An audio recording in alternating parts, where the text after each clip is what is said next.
Olá, seja bem-vindo a mais um programa Educação em Pauta. Nós contamos com a participação hoje no nosso programa da professora Régia Lúcia Lopes. Ela é pró-reitora de extensão do Instituto Federal de Educação, Ciência e Tecnologia do Rio Grande do Norte, onde já foi professora, coordenadora de alguns cursos, atuou também na projeto de implantação de alguns campos do nosso Instituto no Rio Grande do Norte e hoje está aqui para conversar conosco sobre os projetos de extensão. Olá, professora, seja bem-vinda. Obrigada. Além dessas funções que eu apresentei, a professora foi membro da Comissão Permanente de Pessoal Docente, o CPPD, coordenadora de Pesquisa e Desenvolvimento Tecnológico do Campus Natal Central, coordenadora do Curso Superior de Tecnologia e Meio Ambiente, coordenadora do Curso Técnico de Saneamento. Isso quando entrou na instituição, né, professora? Isso. Pouco tempo depois que eu entrei para dar aula no curso de saneamento e posteriormente passei a coordenar esse curso por 2 anos. E hoje é pró-reitora de extensão. Como é que foi essa trajetória até aqui, professora? Na realidade, minha trajetória dentro dessa instituição remonta ao meu curso técnico, que eu fiz aqui, um curso de edificações, e posteriormente me graduei em Engenharia Civil, fazendo mestrado e entrei doutorado, mas o doutorado já fiz aqui quando estava na instituição. Então, em 91, eu fiz o concurso para professora aqui do curso de saneamento. E aí, então, todas essas atividades fazem parte da minha atuação dentro dessa instituição que eu tanto prezo e que para mim é minha segunda casa, é minha segunda família. Professora, a senhora atuou também na elaboração de projeto que foi o responsável pela criação dos institutos, dos campos do Instituto de Ipanguaçu, Currais Novos, Zona Norte. Como é que foi essa elaboração? Isso foi um convite na época do professor Maris, que era diretor então da ETFERN ainda. Foi em 2008? Não, do Cefet, foi em 2005. 2005, E aí, com a criação dessas novas UNEDs, que nesse momento se chamava Unidade Descentralizada de Ensino, houve o recurso para a construção dessas 3 unidades e o professor Maris me convidou junto com outra equipe para a gente elaborar o projeto dessas 3 unidades. Eu dei início junto com outros professores das áreas que diziam respeito ao foco que esses campi iam atuar, professores na área de alimentos, que era o foco do campus Currais Novos, professores da área de informática e elétrica, que seria o foco da Zona Norte, e professores da área de agricultura ou na área de meio ambiente, que também é o foco de Ipanguaçu. Então, essa equipe foi quem realmente... A gente deu o pontapé, eu trabalhei no início e depois a equipe toda concluiu esses projetos. E posteriormente eu me afastei para o doutorado, então, assim, já com o projeto já concluído. Isso na época do Cefet, daqui a pouco? Cefet. Eu entrei aqui, era ETFERN. Depois desses institutos foi já institucionalização por IFRN, né? Isso. Eu entrei aqui, era ETFERN, em 99 passou a ser Cefet, então em 2005 a gente tinha o campus aqui em Natal Central, e campus sede, que nós chamávamos, e Mossoró, Então, só em 2005 foi feito esse projeto para as outras 3 unidades, e só em 2008, então, a expansão com essa inauguração desses outros, nas fases da expansão dos outros campi, Na realidade, nesse tempo aí, eu me afastei para o doutorado em 2007, então a fase grande da expansão do Instituto eu não presenciei. E no meu retorno, para mim, inclusive, isso foi uma coisa... Já era outra instituição. Eu saí com 5 unidades, que era Natal, Mossoró e essas 3, Currais Novos, Ipanguaçu e Zona Norte, e quando eu voltei já tínhamos 16. Então, isso para mim foi reaprender a nova instituição. E foi importante porque eu observei outra instituição que estava trilhando outros caminhos, além do que ela já vinha fazendo com brilhantismo sempre, que foi a educação profissional. E logo quando eu voltei, em 2011, já fui convidada para dar continuidade ao estava na fase, né, da reformulação dos projetos político-pedagógicos estava na fase do PPP e da reformulação dos projetos pedagógicos dos cursos. Então, já me envolvi novamente na reformulação do curso superior de gestão ambiental, que é onde eu sou lotada, né, na Diretoria de Recursos Naturais. E depois o professor Belchior me convidou para ir para a Pró-Reitoria, até pela uma trajetória 2012, né? Quando houve a oportunidade da professora Ana, que saiu para trabalhar na CETEC, e aí houve uma readequação na Pró-Reitoria, e fui convidada então pelo professor Belchior.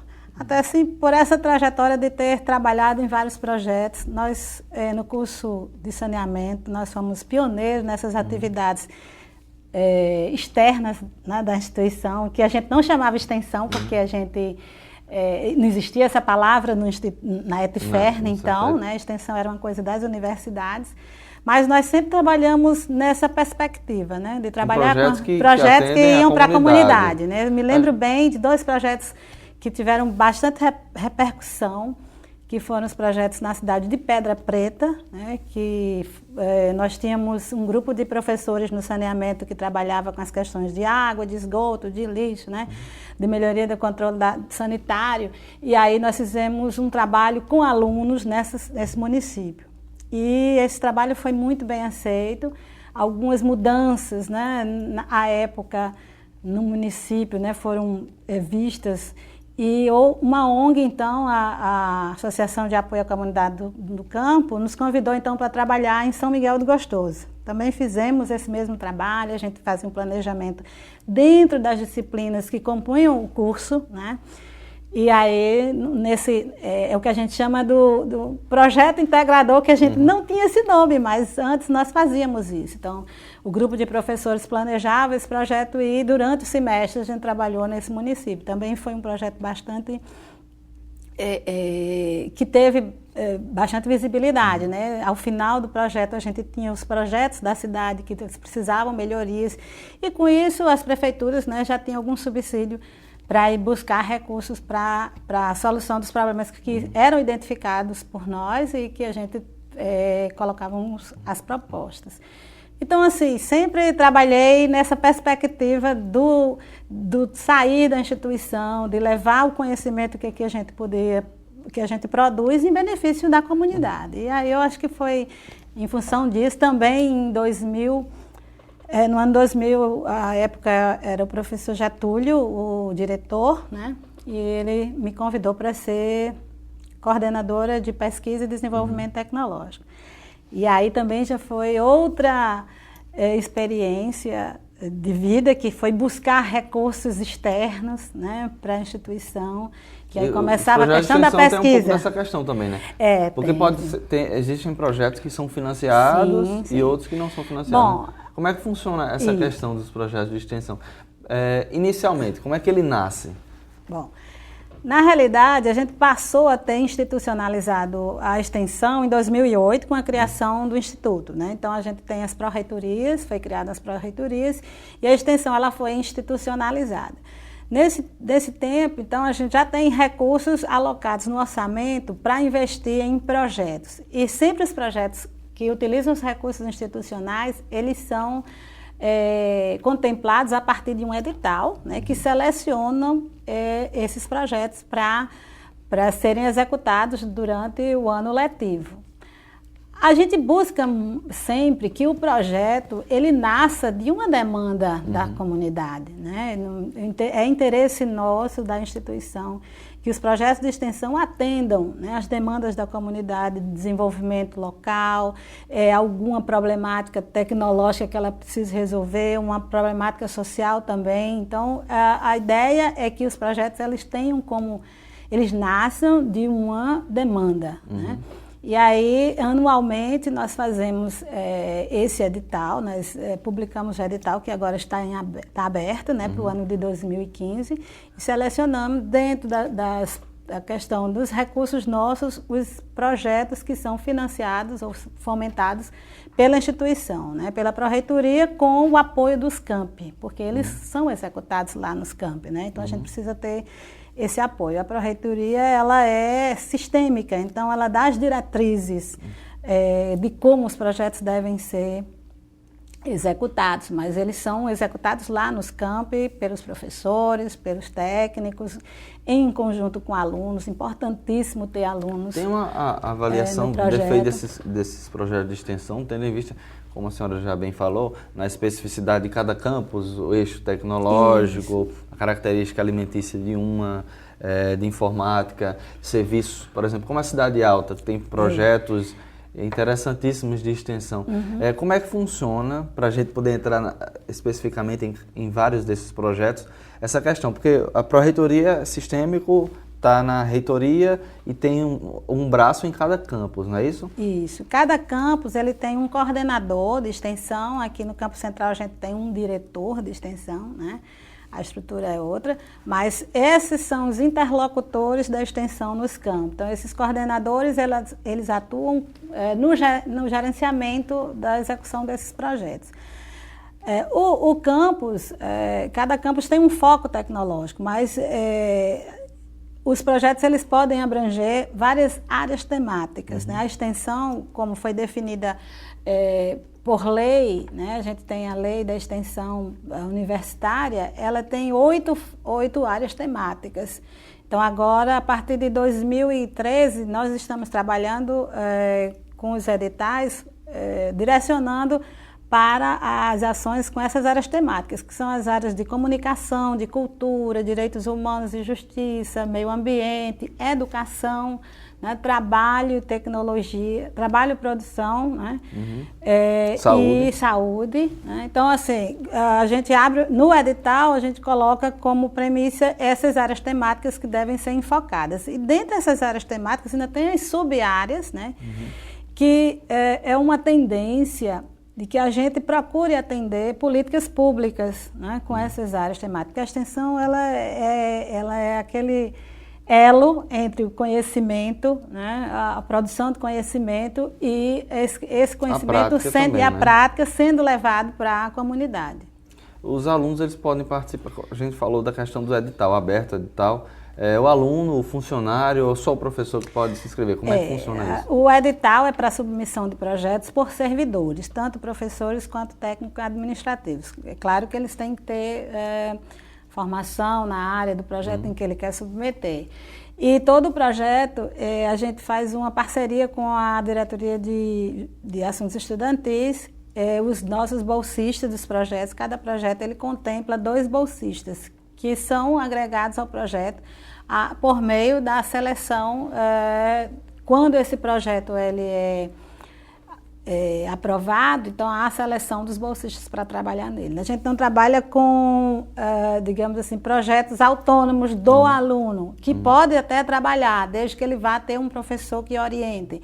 Mas nesse momento do edital, quem submete são os servidores. Até porque a questão de um retorno, de um compromisso maior, né? A questão do vínculo. Isso, porque também tem a questão da orientação, né? Isso faz parte da formação do aluno. Então, tem que ter uma orientação institucional, até porque para os cursos superiores, por exemplo, a extensão ela faz parte da carga horária, né? Existe até uma lei que a gente está trabalhando, essa lei que foi instituída, que 10% da carga horária dos cursos de graduação tem que estar trabalhando com atividades de extensão. Então, são essas ações. Como é que é feita essa questão do financiamento? Pode ter um financiamento externo também para colaborar com essas pessoas que são contempladas com os projetos de extensão? Com certeza. Esse edital é para contemplar projetos com recursos institucionais, mas ao longo do ano, né, existem vários editais lançados pelas instituições de fomento, né, e que podem ser acessados pelos nossos professores para submeter esses projetos. Uma coisa importante para falar, a gente tem anualmente um edital do MEC, da Secretaria de Educação Superior, que é o PROESTE, né, que é um programa de extensão universitária que contempla as universidades e os institutos federais. A gente tem anualmente conseguido acessar esse recurso. São projetos que têm valores maiores, que conseguem fomento maior para o desenvolvimento de ações, de programas maiores, né? A exemplo do que aconteceu o ano passado, nós conseguimos um recurso para desenvolver um projeto de educação ambiental em 8 municípios que nós atuamos. Então, esse projeto ele é submetido a um edital e é aprovado, e aqui a gente gerencia esse recurso. Então, trabalhamos, foi um trabalho belíssimo nesses 8 campos, professores lá fazendo essas atividades, né? Teve um retorno maravilhoso, trabalhando com escolas, trabalhando com a própria com a comunidade em ações, né, de educação ambiental, com o município, com propostas. Inclusive, alguns desses professores que trabalham já foram inseridos dentro dos conselhos municipais, né, devido à atuação. Então, são projetos que levam mesmo a instituição a atender demandas da comunidade. Qual é o retorno assim, que a comunidade tem? Porque, por exemplo, a gente vai para Campos Natal Central, projeto de fortalecimento de políticas relacionadas a ações ambientais, destinação do lixo. Isso. Vai para a Cidade Alta, tem de capoeira, desenho em quadrinho, hip hop, viola caipira e por aí vai. E tem as questões do próprio Pronatec, a Expotec. Como é que a comunidade ela recebe essa questão dos projetos de extensão? Né? Porque tem natação, hidroginástica. Isso. Os campi do Instituto, eles têm uma estrutura muito boa e, às vezes, que no município nem existe. Então, é uma oportunidade de que a comunidade venha ao campus conhecer. Muitos projetos nessa área social, né, que é uma área importante, que trabalha a questão do idoso, a questão com crianças. Então, são projetos que fazem, né, a comunidade acessar esse investimento público feito na sua cidade.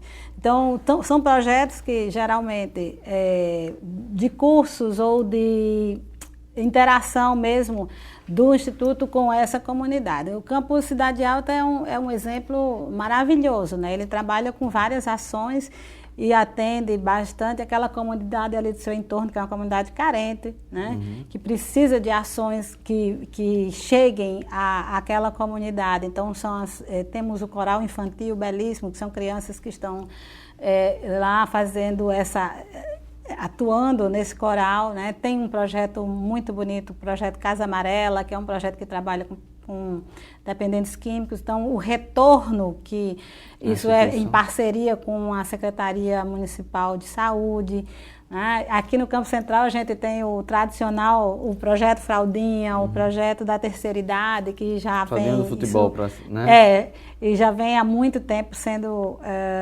executado pelos nossos servidores, né?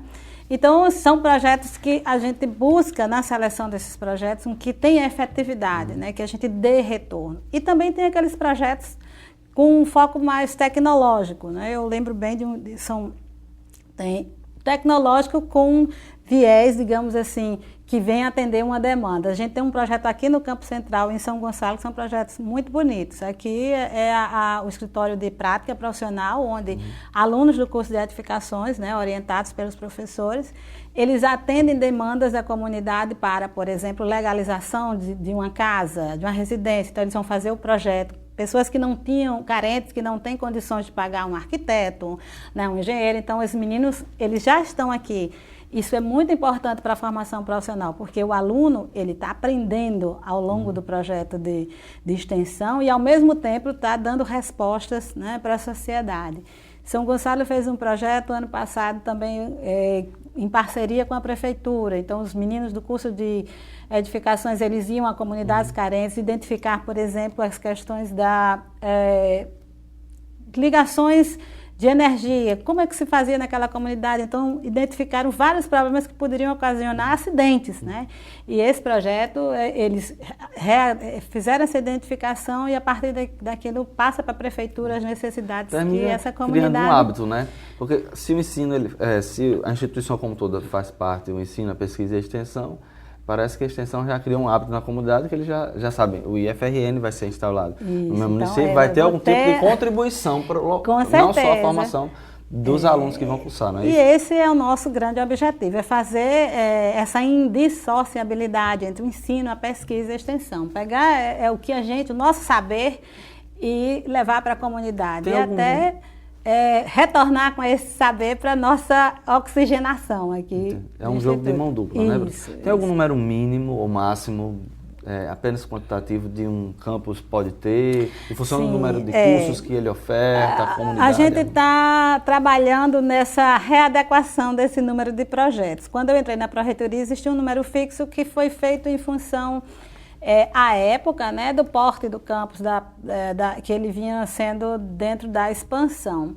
Esse ano a gente já aponta para uma questão de número de projetos ser relacionado com a quantidade de alunos que aquele campus tem, ou seja, com a matrícula. Por quê? Porque o recurso que a gente tem na nossa matriz orçamentária, ele vem em função do número de alunos. Então, nada mais justo do que distribuir, né, os projetos por campo em função do que ele contribui na matriz. Mas esse ano, quando a gente fez essa readequação, os campos que poderiam perder, digamos assim, projetos, nós garantimos que eles não iriam perder e apenas aumentamos para os que, pela contribuição da matriz, eles contribuíram. Então, hoje, nesse ano de 2015, o edital está contemplando 97 projetos. Até para você ter uma ideia, em 2008, quando foi instituído a Pró-Reitoria, eram 13 projetos, num montante de R$40 mil, que era o investimento nosso. Hoje nós estamos... São novos cursos, são novos projetos. Novos projetos. Hoje nós já estamos com 97, né? O recurso da Pró-Reitoria de Extensão, eles já se aproxima de 670 mil, então tudo isso investido em projetos, em ações também, que a extensão não é só projetos e programas, né? A gente tem a captação, né, de estágios para os nossos alunos, então tem toda essa atividade que a gente também trabalha, né? E isso demanda, né, recursos também. Então, o que a gente tem feito é procurar contemplar os projetos, né, de boa qualidade. Essa seleção é feita previamente pelos campi, a inscrição é no sistema SWAP, mas a gente tem uma limitação de que eles pré-selecionem 2 vezes o número de projetos que cada campus tem direito. O edital já diz o número de projetos. E eles fazem essa pré-seleção no campus, e então a gente institui uma comissão central de consultores ad hoc para fazer a seleção final. Professora, nada impede que um professor, um grupo de professores possa ofertar um curso de extensão que ele não seja contemplado com algum tipo de financiamento, não é isso? Sim, com certeza. Como é que funciona? Pode ser que eu crie um curso de extensão e vá concorrer a um edital daqui a 1 ano, 2 anos, pode acontecer dessa forma também? Na realidade, os cursos de extensão também são outra linha, né, outra demanda que a gente incentiva, né, que são os cursos FIC, né, os cursos mais rápidos. Nos campi, eles acontecem, né, quando o professor tem disponibilidade ou quando há uma demanda específica por aquele curso. Então, se faz o projeto do curso e se apresenta a coordenação ou direção de extensão para ser aprovado, e aí todos os trâmites, né, seguidos, né, de emissão de certificados ao final desse curso.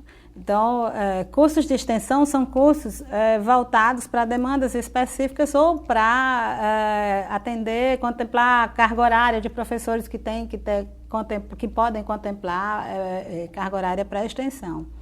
E são livres, né? Precisa ter um projeto mínimo, dependendo da carga horária também. Se for um curso mais extenso, ele tem que passar por toda aquele trâmite de aprovação de um PPC, né, ou de aprovação na própria diretoria acadêmica, mesmo sendo um curso de extensão. Professora, a senhora tem um documento de extensão tecnológica do CONIF, né, que fala um pouquinho sobre alguns artigos, sobre os projetos de extensão do Instituto em geral. Como é que a gente se enquadra no Instituto dentro desse panorama brasileiro? Bom, eu tenho participado, né, do fórum. Esse é um documento feito pelo Fórum de Pró-Reitores, inclusive ainda era o professor Willis na época que trabalhou nesse documento. E dentre as discussões, né, que a gente tem tido no fórum, né, o Instituto ele se enquadra muito bem, porque todas as dimensões colocadas aqui para a extensão, que seria a parte de cultura, desporto, estágios, tecnológica, que é a principal nossa, a gente contempla em nossas ações, né? Então esse é um documento que ele dá diretrizes a partir dos artigos que foram colocados aqui, que foi escrito por pró-reitores à época, né? Eles são artigos que determinam as diretrizes para extensão na rede federal. Então, ele foi um documento feito a várias mãos, entregue ao CONIF, e é o documento mais atualizado que a gente tem para se balizar nas nossas ações. Professora, o programa está terminando, mas a gente ainda vai tocar nesse assunto que é interessante, a questão da troca de experiências, né? Em dezembro de 2014, houve tanto um evento no Campus Natal Central, quanto em Mossoró, no caso de Mossoró ainda com a participação da UERN, da UFESA também. Como é que é essa troca de experiência e também essa análise dos próprios projetos de extensão entre o campus e entre instituições? A gente teve a felicidade, né, lá em Mossoró, das instituições fazerem esse congraçamento, porque é uma cidade que tem 3 instituições públicas, né, superiores que trabalham com extensão, então fomos convidados a montar um comitê para que não tivéssemos eventos separados. Então, a partir do ano passado, o evento de extensão do Oeste Potiguar é feito pelas 3 instituições. E foi muito bom porque a gente avaliou, né, as ações que cada uma dessas instituições faz, onde cada uma está atuando, e avalia importante as ações que são mesmo de cunho de atendimento a demandas da comunidade. O nosso simpósio, né, que foi o segundo agora em dezembro, ele foi mais um simpósio de fechamento, digamos assim, dos projetos, para a gente avaliar como esses projetos foram desenvolvidos ao longo do ano. Então, os alunos bolsistas, junto com os coordenadores, eles vieram para o simpósio, e agregado a isso, nós fizemos um ciclo de palestras com palestrantes, né, de fora, próprio coordenador nacional do fórum, um assessor da CETEC, veio aqui mostrar para a gente quais as perspectivas da extensão na rede federal. Um momento de análise, né, professora? Isso. A gente tem sempre analisado como os nossos projetos têm atuado nos municípios, até para que se direcionem a algumas ações a mais, dependendo do que a gente observa, né? Do que a comunidade demanda, do que a gente tem uma submissão de projetos bem maior do que o que a gente pode financiar. Né? Professora Régia, muito obrigado pela entrevista. Infelizmente, o nosso tempo está encerradíssimo, mas a gente já faz um convite para em outro momento a gente discutir sobre projetos pontuais ou outras situações da extensão do IFRN. Eu que agradeço essa oportunidade de estar aqui falando da extensão. E a você de casa, muito obrigado pela sua audiência. Lembrando que o programa Educação em Pauta é transmitido todos os sábados às 10 horas da manhã, com reapresentação também aos domingos no mesmo horário. Muito obrigado por ter nos acompanhado até aqui. A gente encerra mais um programa, fazendo o convite para que na próxima semana você possa estar conosco também, assistindo mais uma edição do nosso programa. Até lá, tchau!